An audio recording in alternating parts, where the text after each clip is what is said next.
Pemirsa, usai menggelar sayembara tangkap pelaku begal dapat uang jutaan rupiah, kini Gubernur Jawa Barat Deddy Mulyadi kembali membuat sayembara berburu penjualan obat tramadol dan minuman keras. Deddy Mulyadi pun menjanjikan hadiah bagi warga yang mengunggah toko penjual tramadol dan minuman keras di media sosial. Sekarang ini banyak orang yang jualan tramadol dan warung-warung minuman keras ilegal. Bagi warga Jabar, siapa yang bisa memposting, menceritakan warung-warung tramadol di media sosial, saya akan kasih hadiah juga. Dalam akun media sosialnya, Gubernur Jawa Barat Deddy Mulyadi kembali menggelar sebuah sayembara. Kali ini Deddy Mulyadi akan memberikan hadiah jika warga mengunggah ke media sosial tentang penjualan obat tramadol dan minuman keras di wilayah Jawa Barat. Hal ini dilakukan sebagai bentuk keprihatinan dengan maraknya penjualan obat tramadol dan minuman keras yang berdampak buruk pada kesehatan anak muda. Selain itu, pihak Pemprov Jabar juga akan berkoordinasi dengan Kapolda Jawa Barat untuk memberantas peredaran tramadol di Jawa Barat.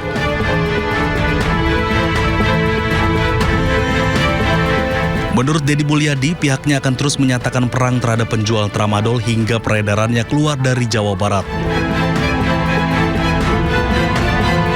Iya, itu harus dilawan, Mbak. Kan nggak boleh lagi dibiarkan. Masa banyak orang takut oleh orang yang jualan tramadol? Kan aneh gitu loh. Menurut saya nggak boleh rasa takut lagi. Saya nanti hari Jumat dengan Pak Kapolda akan berkoordinasi dan kemudian nanti gerakannya itu sampai desa dan kelurahan. Sebelumnya, Gubernur Jawa Barat Deddy Mulyadi melakukan sayembara tentang penangkapan begal dengan hadiah jutaan rupiah. Dari Bandung, Jawa Barat, Ervan David, iNews melaporkan.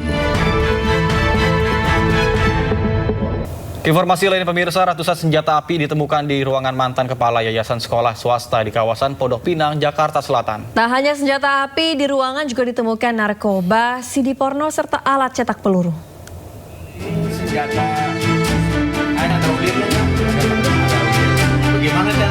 Ratusan senjata api, pistol, serta senapan kaliber 4,5 mm ditemukan polisi dan pihak sekolah dalam ruangan mantan kepala pembina yayasan sekolah swasta di Pondok Pinang, Kebayoran Lama, Jakarta Selatan. Tak hanya senjata api, dalam ruangan ini juga ditemukan alat cetak peluru, narkotika jenis sabu dan ganja, serta sejumlah CD porno. Sekolah meminta pendampingan polisi membuka ruangan yang selama ini tertutup dikunci oleh eks-ketua yayasan untuk digunakan keperluan belajar mengajar. Eks-ketua yayasan sudah dipecat karena penyalahgunaan keuangan. Persisnya senjata itu apa saja, jenisnya bagaimana, kewenangan penyidik ya untuk melakukan verifikasi. Sehingga kami minta ada uji forensik juga terhadap senjata itu untuk memberikan kepastian bahwa senjata ini milik siapa juga, jenisnya apa dan sebagainya. Tapi teman-teman sekalian, buat kami sebagai sekolah, yang jelas penyimpanan senjata di tempat sekolah pasti dilarang oleh undang-undang. Pasti dilarang, pasti tidak diperbolehkan. Kenapa? Karena senjata api yang ditemukan tersembunyi dan berada di bawah tumpukan barang. Yang itu memang dilarang untuk digunakan, kecuali untuk olahraga karena mematikan. Jadi, kok bisa ada di situ? Pertanyaannya.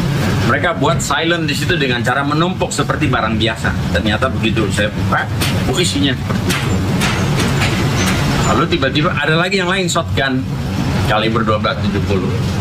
Selain mengungkap asal-usul senjata dan narkotika, sekolah juga meminta polisi menyelidiki pihak yang bertanggung jawab atas penyimpanan barang-barang berbahaya di lingkungan sekolah. Dari Jakarta, Rizky Fahlupi, iNews melaporkan. Pemirsa, Menteri Koordinator Bidang Politik dan Keamanan RI, Jenderal TNI Purnawirawan Jamari Caniago, tegaskan video unjuk rasa yang beredar belakangan di media sosial itu adalah hoax atau informasi bohong. Meski demikian, ia juga berkata bahwa pemerintah tidak melarang aksi unjuk rasa. Video itu saya nyatakan tidak benar. Tidak ada di wilayah Indonesia, di tanah air kita, ada hoax-hoax yang seperti itu. Mungkin itu terjadi pada masa lalu. Pada saat sekarang ini ke depan tidak ada. Kami sudah bekerja bersungguh-sungguh dengan tenaga yang kuat dan keras, kami bersama-sama dengan Pak Panglima, Pak Kapolri, Pak Kabin selalu memberikan informasi itu sama sekali tidak ada. Sama sekali tidak kita temukan itu. Akun siapa ini? Ada akunnya pasti, kami akan temukan itu. Maka tadi saya katakan kalau misalnya terjadi bahwa itu ada indikasi dan bisa memenuhi ketentuan dia pelanggaran tindak pidana, kami akan lakukan itu dan kami akan melakukan tindakan secara tegas seperti itu.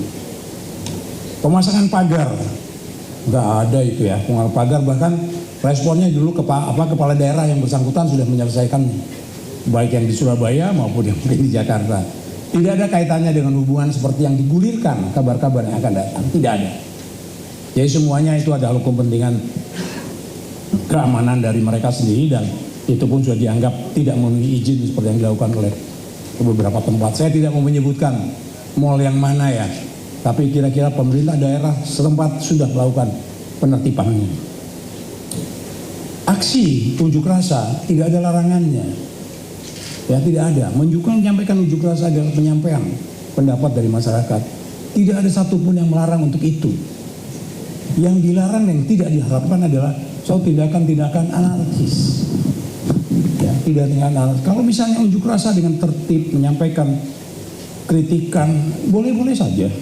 Bahkan berulang kali Presiden mengatakan kritikan itu perlu. Dan kami meyakini kritikan-kritikan semacam itu sangat menyegarkan buat kami. Sangat menyegarkan.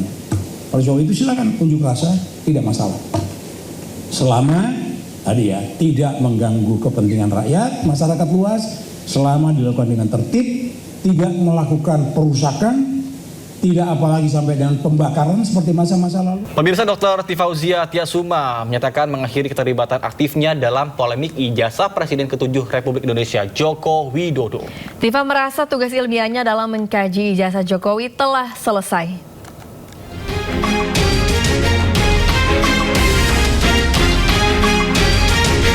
Dr. Tifauzia Tiasuma menyatakan mengakhiri keterlibatan aktifnya dalam polemik ijazah Presiden ke-7 RI Joko Widodo.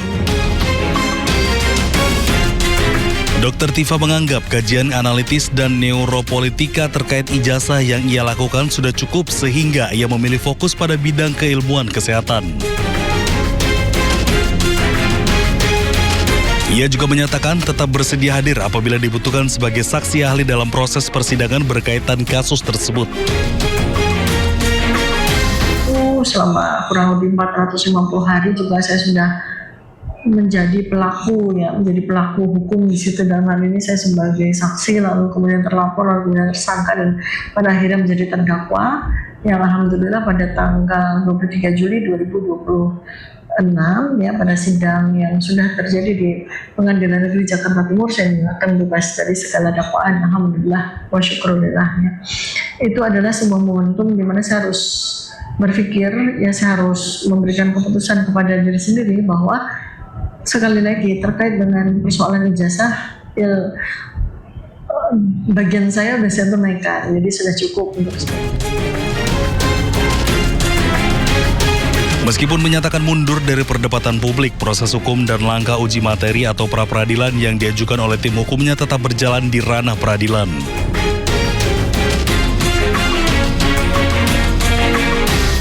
Pemirsa, ex-terdakwa kasus ijazah Joko Widodo, Dr. Tifa, mengaku selesai meneliti ijazah karena tugas utama kajian ilmiahnya sudah selesai. Tugas utama kajian ilmiah Dr. Tifa berfokus pada foto yang ada di ijazah Jokowi dan sudah diterbitkan dalam buku Jokowi's White Paper.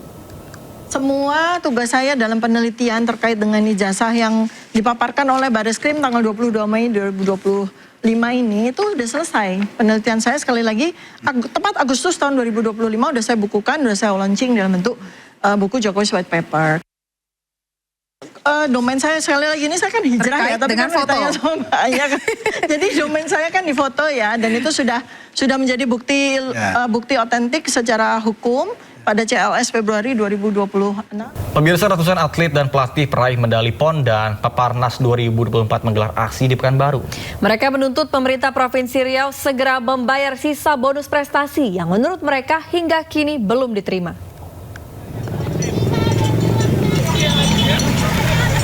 Aksi digelar di kawasan Stadion Utama Riau. Menurut para atlet, pemerintah Provinsi Riau baru merealisasikan sebagian bonus. Sedangkan sisanya hingga kini belum juga dibayarkan. Bahkan para atlet menilai keterlambatan pembayaran bonus berdampak pada persiapan latihan menjelang Prapon 2027. Dalam aksi tersebut, sebagian atlet juga menggalang donasi dari pengendara yang melintas. Kepala Dinas Kepemudaan dan Olahraga Riau menyatakan pembayaran sisa bonus telah menjadi atensi gubernur dan juga akan direalisasikan setelah ketersediaan anggaran terpenuhi.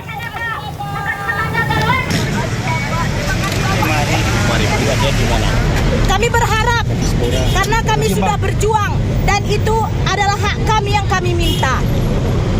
Sudah berapa tahun Kak yang belum? Sudah 2 tahun kami menunggu dan sudah 2 tahun pula kami berdoa terus siang dan malam.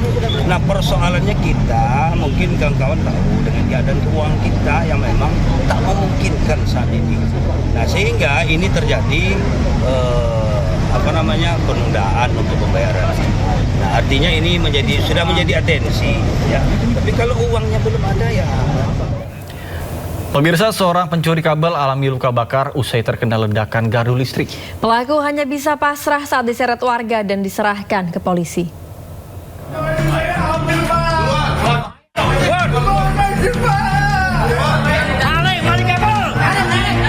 Seorang pelaku pencurian diseret keluar oleh warga dari gardu listrik di Jalan Agung Utara, Sunter Agung, Tanjung Priok, Jakarta Utara. Pelaku tertangkap warga saat berusaha mencuri kabel yang berada di dalam gardu. Aksi pelaku diketahui setelah pelaku yang masuk dari pintu belakang gardu berusaha mencuri kabel dengan gunting besar. Nah, saat menjalankan aksinya terjadi ledakan dari dalam gardu yang membuat tubuh pelaku terbakar. Warga yang melihat peristiwa tersebut kemudian menghubungi petugas. Kayak ada suara orang saya dengar di dalam. Begitu petugas datang, emang ada orang yang masuk. Saya tarik keluar. Dia ketakutan dia. Nggak mau saya tarik kayak gerentin. Berapa orang? Yang ketangkap 1. Misalnya sih ada 2 lagi yang kabur. Itu dia ngapain maling dalam? Maling kabel atau gimana? Kabel. Maling? Iya. Untuk mempertanggungjawabkan perbuatannya, pelaku kemudian dibawa ke Polsek Tanjung Priok, Jakarta Utara. Dari Jakarta, Sofyan Firdaus, iNews melaporkan. Pemirsa, warga perumahan Metro Cikopo, Desa Cibodas, Kecamatan Bungursari, Kabupaten Purwakarta digegerkan dengan penemuan seorang marbot masjid yang tewas bersimbah darah di sekitaran Masjid Al-Muhajirin pada Kamis siang. Korban diduga menjadi korban pembunuhan saat hendak mengumandangkan azan zuhur.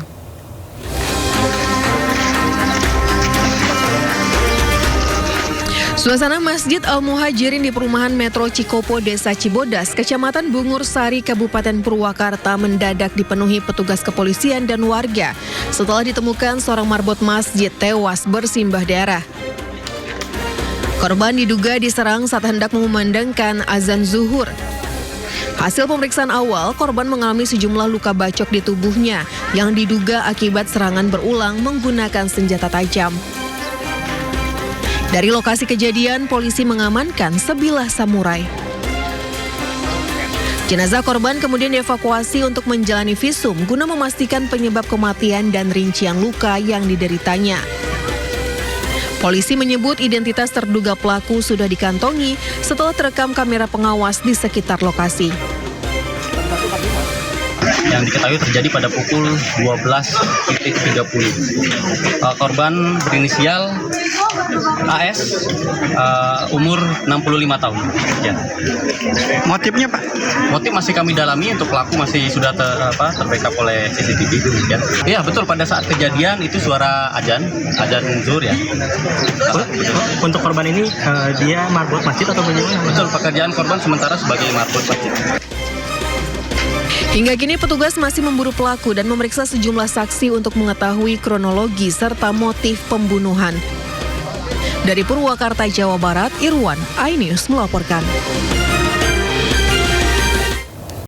Pemirsa, polisi membawa tersangka mutilasi di Depok ke lokasi potongan kaki korban yang dibuang. Meski sudah mengerahkan anjing pelacak, pencarian terkendala derasnya arus sungai.